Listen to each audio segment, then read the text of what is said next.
Have you heard the strange tales of the Whistler?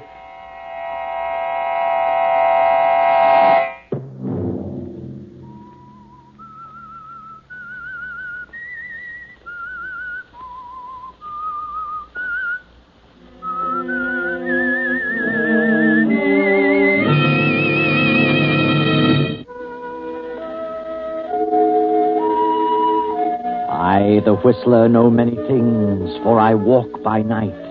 I know many strange tales, many secrets hidden in the hearts of men and women who have stepped into the shadows. And so I tell you tonight the amazing story of mind over matter. Do you believe there is such a thing as sixth sense, that mind reading is possible? Many people believe that nothing enters the mind except by way of the five senses, but I know better. I know there is such a thing as telepathy. Else how would I know the things that I know? Yes, and Herbert Randall knows too. He believes because he's a student of parapsychology. Herbert is highly attuned to extrasensory perception. He believes that a person can learn things without the use of the five physical senses. At the moment, Herbert Randall, a textbook in his lap, is apparently dozing. His young wife, Andrea, reads a magazine in the opposite corner of the room. Herbert is mumbling to himself. Yes. Yes, I understand. I see you. I hear you. My unfinished manuscript, you must find it. I am Thomas Banning. You must get the manuscript. I am Thomas Banning, my manuscript. The title is Mind Over Matter. You must come to me. You must come. Herbert. Thomas Banning. I see you. I'll find it. I'll come. Herbert. Huh? What? Mumbling about? Oh, Andrea. You've been dreaming, mumbling to yourself? I haven't been asleep. I've been wide awake. I saw him. I heard him. You were dreaming. No, not for an instant. Thomas Banning, manuscript. That's what you've been mumbling. Who's Thomas Banning? Oh, he was a writer of books on psychic phenomena. I've never met him, never seen him until tonight. In a dream? No, it wasn't a dream. I wasn't asleep. And the message was too clear. Thomas Banning is trying to reach me. And he did. Still in the dream? Oh, dream or not, it was real. I'd never met the man, never seen him. How could I dream about someone I'd never seen? I've got to locate Thomas Banning. Well, why? He has an unfinished manuscript, and he wants me to have it. Well, maybe he's dead. Not necessarily. This is no spook stuff. This is a case of a living mind trying to contact me. Oh, but why you, Herbert? You said you don't even know him. That doesn't matter. He must know of me. Thomas Banning. Unfinished manuscript entitled Mind Over Matter. Well, how can you find him, especially if you don't know what he looks like? I saw him. I heard him. And I'll find him. How? Through his publisher. He's written several books. I'll find him tomorrow.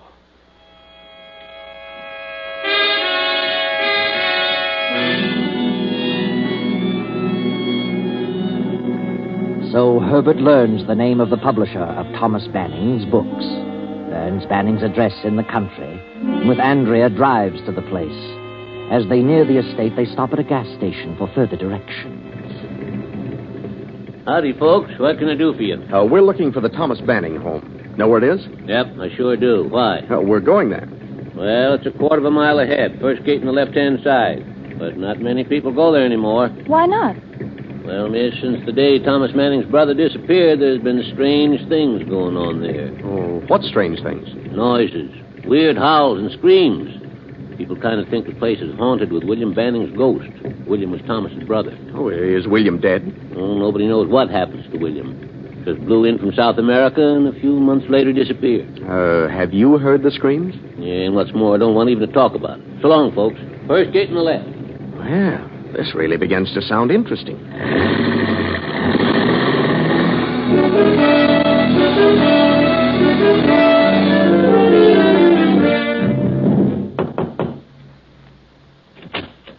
Yes? What is it? Is Thomas Banning in? What did you want? Who are you? Why, I'm Herbert Randall for Gregory House Publishers. Well? We publish Mr. Banning's works. Oh, this is my assistant, Miss Adams. I see. Come in. Wait here a moment. Bit of an icicle, isn't she? I don't like it, Herbert. Let's go. No. Thomas Banning is trying to direct me to do something, and I'm going to follow through. My uncle will see you in the library. This way. This is Mr. Randall, Uncle. And this is Miss Adams. They're from your publisher, Gregory. Oh, well, come in. Sit down. This is my nephew, Bart. How do you do? How do you do? What did you want to see my uncle about? Why, I'd like to talk to him about that. What was it you wanted, Mr. Randall? You're quite free to speak in front of us, Mr. Randall. I attend to all his business. Don't I, Uncle Thomas? Yes. Yes, of course, Bart. What was it you wanted? Well, I'd rather talk to you alone, Mr. Banning. Come now. If it's about the publishing business, there should be no secret about that. No. This is your nephew, Mr. Banning? Yes, of course. And I'm his niece, Velma Banning. Are you quite satisfied, Mr. Randall? I guess so. Then get on with your business. Very well. When are you going to finish your manuscript, Mr. Banning? My manuscript? Yes, the one you haven't finished. Uncle has no unfinished manuscript. Why, no. I explained to Mr. Gregory that I hadn't started the proposed book and that I did not intend to write anymore. Well, Mr. Gregory was under the impression that you'd already started it. Well, no. That is... Uncle Thomas has given up writing. He's been having trouble with his eyes. This is rather an odd time of the night to be on a business call. Well, I'm sorry if I've inconvenienced you. Please accept our apologies, Mr. Banning. Quite all right, young man. I'm sorry I can't help you further. Help me? I'm sorry I can't write anymore. But if my eyes improve, I may be able to do something again. You understand? Yes. Yes, I think I do. Well, thanks for the interview, Mr. Banning. Good night. Good night, Mr. Randall. Come again later on. Good night. Good night. I'll show you to the door.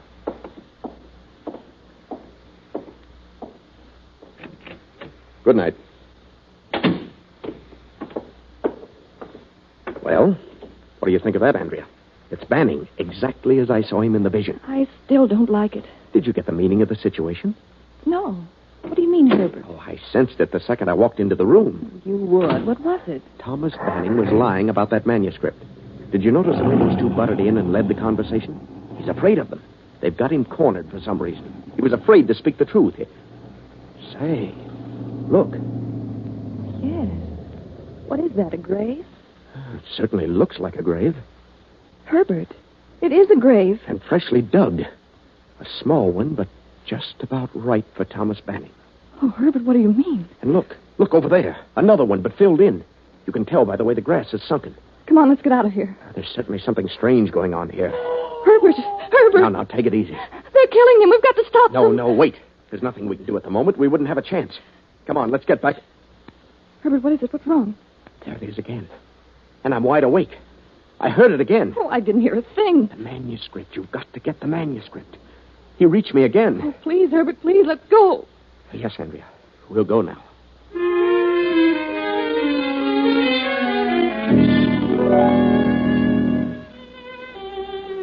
So Andrea and Herbert go home.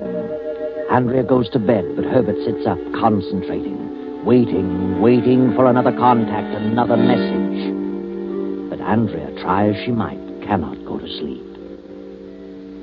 Please, Herbert, please come to bed. I can't go to sleep with you sitting there staring into space. Gives me the willies. Oh, I can't sleep. I couldn't possibly. Well, he may not appear again tonight. He doesn't have to appear. This is no spook business, I tell you. He can reach me instantly. Oh, please, Herbert, at least turn out the light. Oh, very well. Sorry to upset you, darling. But I've got to follow this through. I've just got to.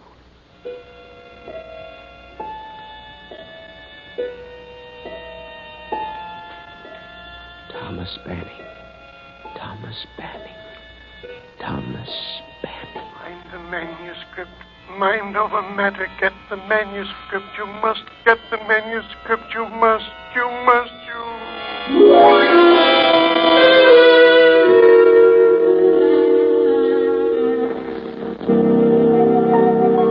The next morning, Herbert is up early after a sleepless night and pays another visit to Mr. Gregory of Gregory House, Thomas Banning's publisher. I'm Herbert Randall, Mr. Gregory. I was here yesterday to get the address of Thomas Banning. Yes, I remember. Well, I'm with the Parapsychology Laboratory of State University. We were interested in knowing if Thomas Banning is planning another book. Well, we've published all of his works and expect him to do another. About 6 months ago, he wrote us that he had one half completed and hoped to finish it shortly. And you've heard nothing further about it? Yes. I talked to him a few weeks ago and asked him what he intended to do about the new book. He said he'd abandoned the idea of any further writing because of his eyes. Said he hadn't even started on the book. Hadn't started it? But he told you previously that he had it half finished. Yes. He seemed reluctant to talk about it, so I dropped the subject. Don't like to say this, but it occurred to me that Banning was, well, slipping a little. Mentally, I mean. Losing his mind? Is that what you mean? Yes, Randall. So I thought it better to say no more about it. He seemed to be terribly depressed. Have you any idea what might have caused such a condition? No. It may have been brought on by the disappearance of his brother. I'd never met the brother, but he had come up from South America. Been living there for many years. A few months after his arrival, he vanished. That's all I know about it. I see. Well, thank you very much, Mr. Gregory. I guess we'll just have to forget about any further works by Thomas Banning. Good morning.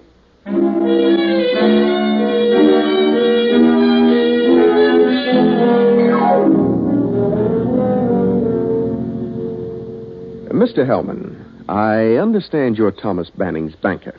I am. What about it? Well, Randall's my name. I'm a psychologist. I'm working on the case of Thomas Banning. Then he is crazy. Crazy?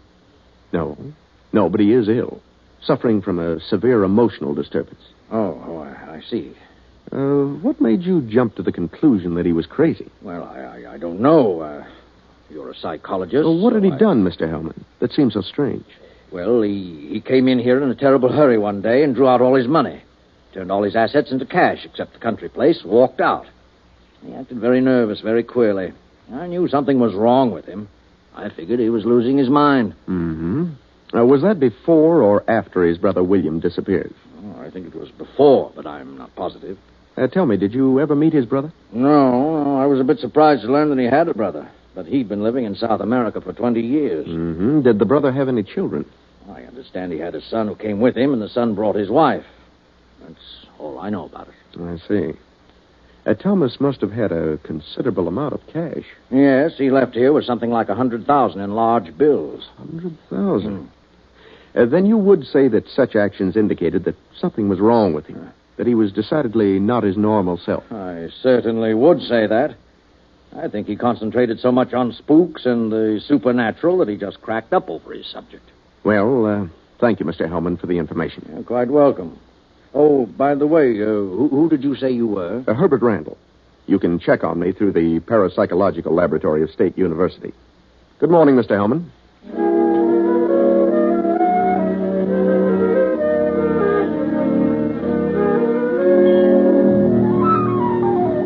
That evening, Herbert and Andrea drive once more to the Banning estate. They arrive, turn in at the gate, and as they drive up the lane...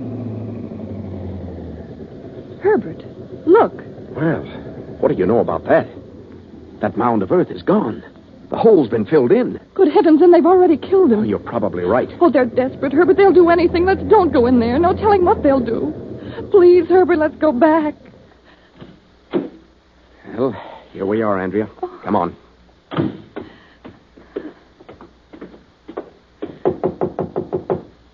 I don't remember seeing any servants here last time. Oh, they probably don't want anybody around. Not even us. Yes? Oh, good evening. I wonder if we could see Mr. Banning again. Do you always attend to business at night, Mr. Randall? Well, no, it just so happens that I... Come in. I'm afraid my uncle is retired. He's not very well, you know. It's quite a long trip down here, if he possibly can. I wish he'd see me now. He's here, isn't he? Of course. Just a moment. I'll speak to my husband. Be careful now, Herbert. Anything might happen. I know that. I'm prepared. I've got my gun. Will you step into the library? You stay out here, Andrea. Come in, Mr. Randall. Yes, come in, Mr. Randall. Mr. Banning. Good evening, Randall. Well,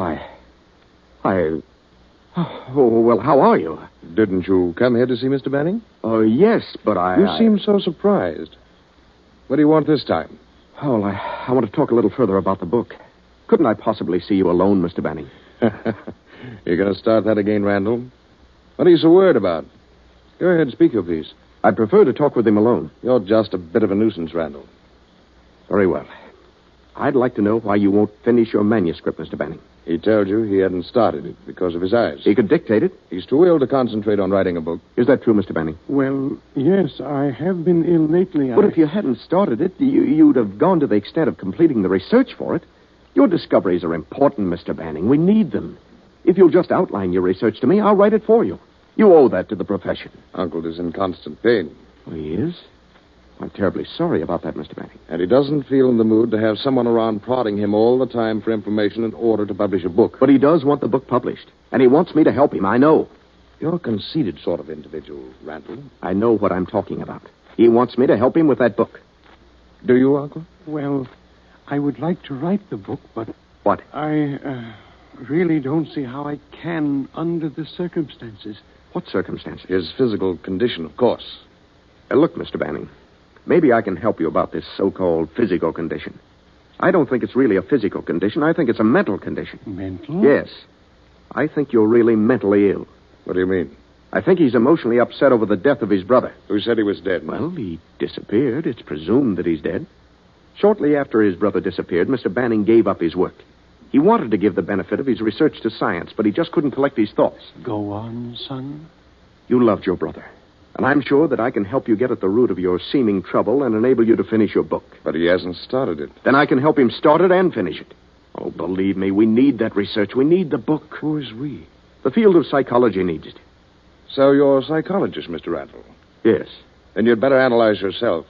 Uncle hasn't said a word about wanting you to help him write anything. But he does, I know. He tried to contact me. Didn't you?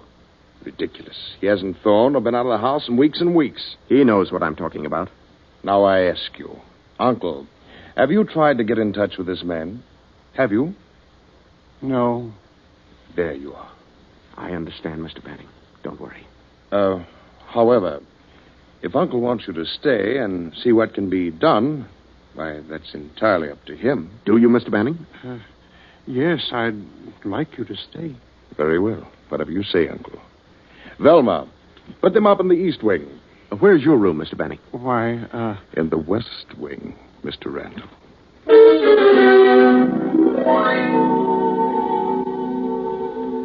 The hours of the evening pass. Herbert and Andrea sit in their room in the Banning house waiting. Still waiting for another message. Another contact Herbert is confident will come now clearer than ever. Then you think that he hid the money on the estate and they're trying to force him to tell where it is? Yes. When I drove up the driveway tonight and saw that hole filled in, I felt sure they'd killed him. But they wouldn't do that until he told them where the money was. Since the hole was filled in, it stands to reason that they've only been digging in an effort to find it. But what happened to the brother? Why would the nephew do away with his own father? Well, maybe he didn't. Maybe Thomas Banning had something to do with that. An argument over the money. You mean Thomas killed his brother because the brother was trying to get the money? Oh, it's possible. Anything is possible.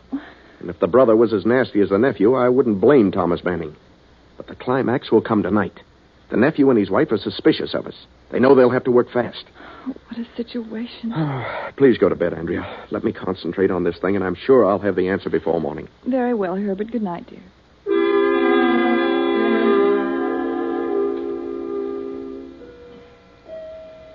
Now, long past midnight, Herbert, half asleep, sits in a big armchair in the bedroom in the east wing of the huge house.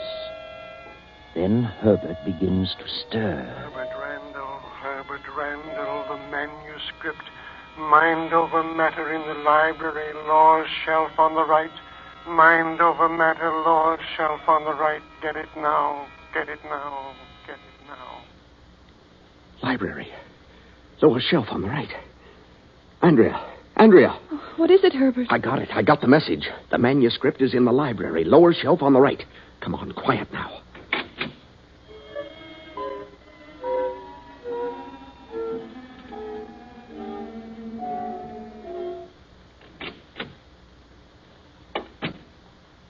Turn on the lights, Andrea. Lower shelf on the right. Here we are. Oh, I hope they can't see the light from the other wing. Please hurry. I'm frightened to death of all this. I wish we hadn't come here. Here it is. Look, here it is. Mind over matter. He did start it. And it's unfinished.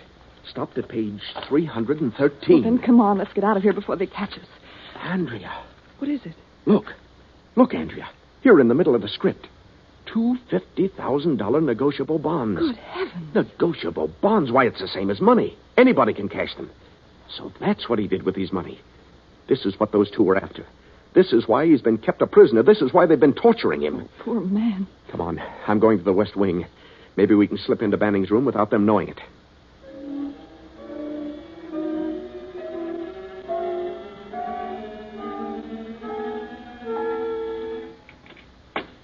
It's unlocked. You stay here in the doorway and keep a lookout. All right, but hurry. What is it? Quiet, Mr. Banning. Huh? I've got to talk to you. What is it, Randall? I finally got the message. It was as clear as could be, and I found it. I found the manuscript. You found it? Yes, in the library, just as you said. Then you'd best take it and leave here quickly as you can. It isn't safe for you here. But I can't leave, not just yet. You must leave. Take the manuscript and go. But it isn't finished. You can finish it. You must. Please go before it's too late. But I can't finish it without the research material for the rest of the book. There isn't time for that. You have the manuscript. Please go at once. No. I know what's going on here, Mr. Banning, and I refuse to leave. I know what those two, your nephew and your niece, are doing. They're keeping you a prisoner, torturing you to make you tell what you did with the money. Don't stay here another minute, Randall. I'll go, but I insist that you go with me. The manuscript is the important thing. You have it, so get away from here as fast as you can. Not without you. Now, come on. I can't. I can't leave. Why not? What's to stop you? I can't walk. Can't walk? What do you mean? I can't move. They've been injecting something in my back. It paralyzes from the waist down. What? Then I'll carry you out of the place. Please go. They might hear you. I'll have the police here in a matter of minutes. Hello. Dead as a doornail. You've seen to everything. Now, do you believe me? You haven't a chance against such desperate people. You have the manuscript. That's the important thing. Get it safely away from here and then do whatever you like about them. All right. I'll get out now with the manuscript. But I'll be back with the police in half an hour, sooner if possible. Yes, but please, hurry, Randall. Come on, Andrea. Back to our room. Get our clothes.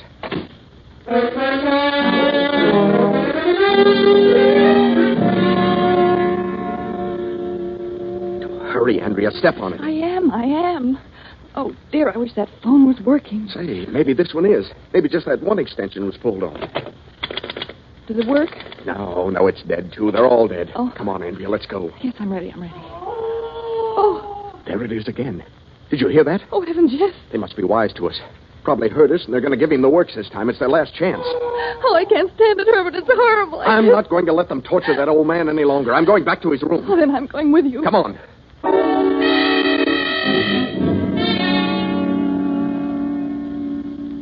Careful now, Andrea. Stand back when I open the door. All right. Mr. Banning.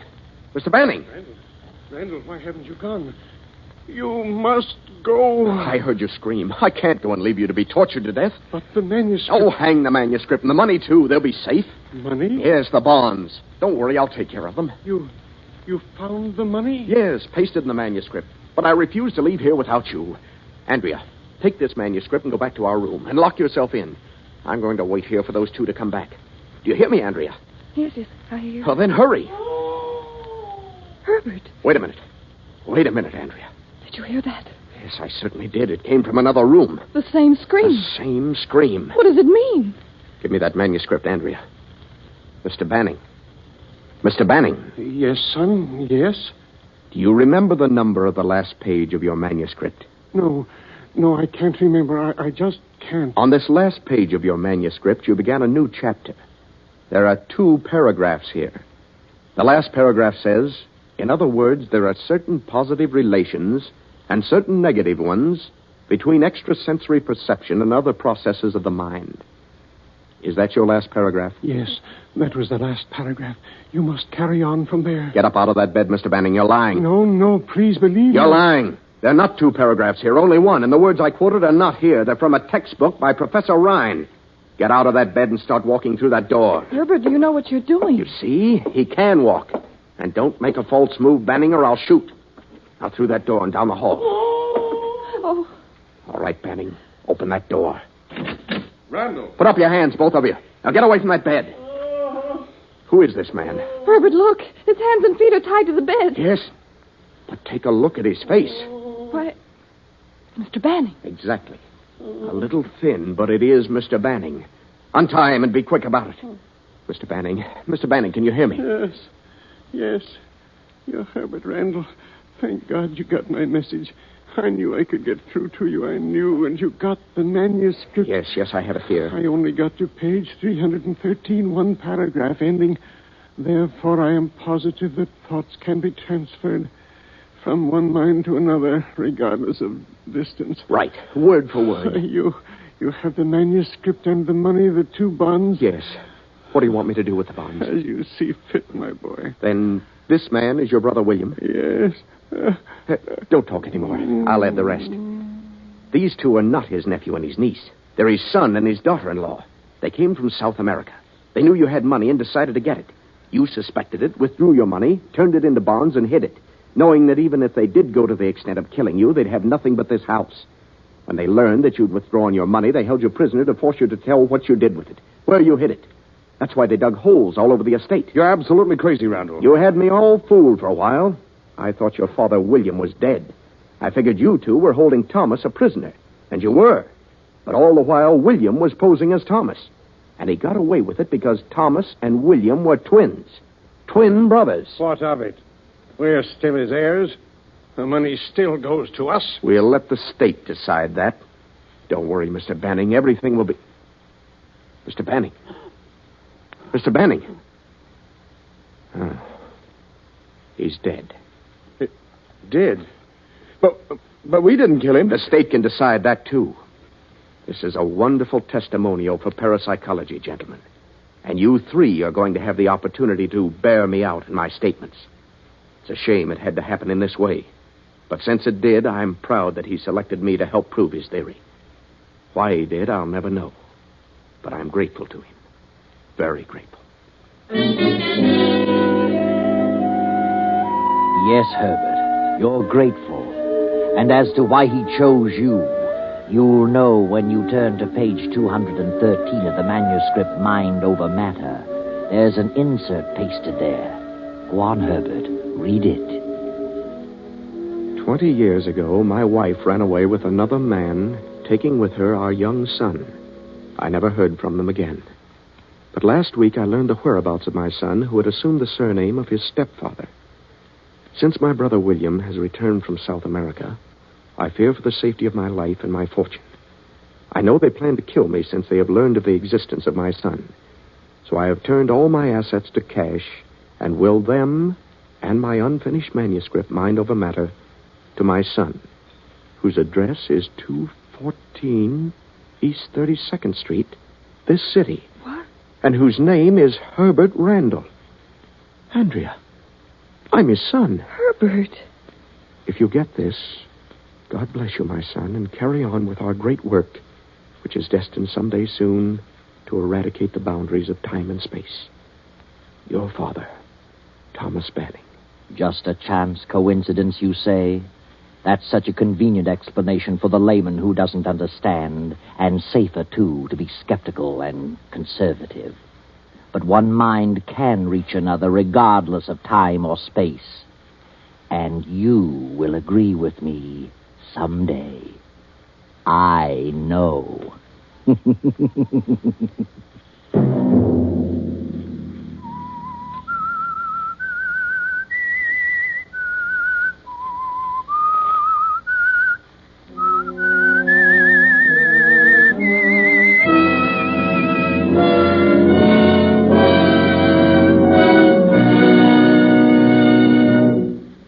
CBS has presented The Whistler.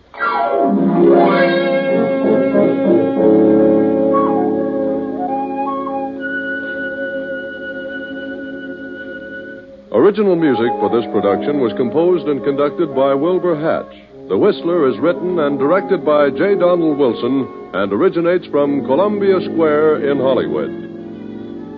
I, the Whistler, bid you good night.